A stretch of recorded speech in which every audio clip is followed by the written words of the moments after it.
ബംഗ്ലാദേശിലെ ധാക്ക ആസ്ഥാനമായി പ്രവർത്തിക്കുന്ന centre on integrated rural development for Asia and Pacific സംഘടിപ്പിച്ച READS international rural development innovation ചലഞ്ചിൽ അന്താരാഷ്ട്ര പുരസ്കാരം നേടിയ ഡോക്ടർ MP ബിന്ദുവിനെ ആദരിച്ചു.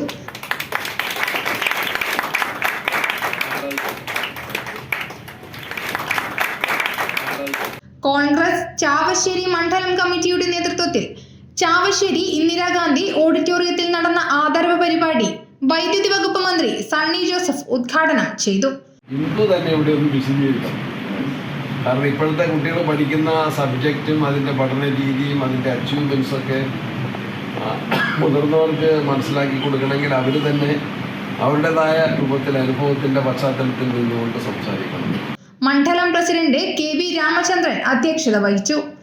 KPCC general secretary Chandran Thillankeri, PK Janardhanan, K Velayudhan, PA Nazeer, N Narayanan, CC Nazeer Haji, Kuttiyappa, V Sasi തുടങ്ങിയവർ പ്രസംഗിച്ചു.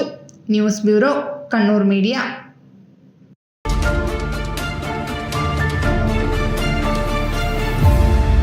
ശരി, പറയ്, എന്താ ഇങ്ങനെ പ്ലാൻ? കിച്ചൺ വർക്സും ഇന്റീരിയർ വർക്സും നമുക്ക് നല്ലൊരു ടീമിനെ ഏൽപ്പിക്കണം. പിന്നെ ഫർണിച്ചർ സുനിതയിൽ എടുക്കാം. അവിടെ ആകുമ്പോ എല്ലാ മോഡൽ ഫർണിച്ചറും അവൈലബിൾ ആണ്. മോഡേൺ വേണമെങ്കിൽ മോഡേൺ, ട്രഡീഷണൽ വേണമെങ്കിൽ ട്രഡീഷണൽ. ഇനിയിപ്പോ ഇമ്പോർട്ടഡ് ഫർണിച്ചർ വേണമെങ്കിലോ അതും സുനിതയിലുണ്ട്. ചേട്ടാ, ഫർണിച്ചർ സുനിതയിലാണെങ്കിൽ മോഡുലർ കിച്ചണും ഇന്റീരിയർ വർക്സും അവരെ തന്നെ ഏൽപ്പിച്ചാ പോരെ? അതിനവർ ഇന്റീരിയർ വർക്സ് ഒക്കെ ചെയ്യുന്നുണ്ടോ? ഒരു വീടിന്റെ മുഴുവൻ ഇന്റീരിയർ ഡിസൈൻ ചെയ്ത് ഫിനിഷ് ചെയ്യാനുള്ള സ്പെഷ്യലൈസ്ഡ് ആൻഡ് എക്സ്പീരിയൻസ് ടീമും സ്വന്തമായ ഒരു മാനുഫാക്ചറിംഗ് യൂണിറ്റും ഉണ്ട് സുനിതയ്ക്ക്. ഇപ്പോൾ ഏത് ജനറേഷന്റെയും ഫേവറേറ്റ് സുനിത ഫർണിച്ചർ.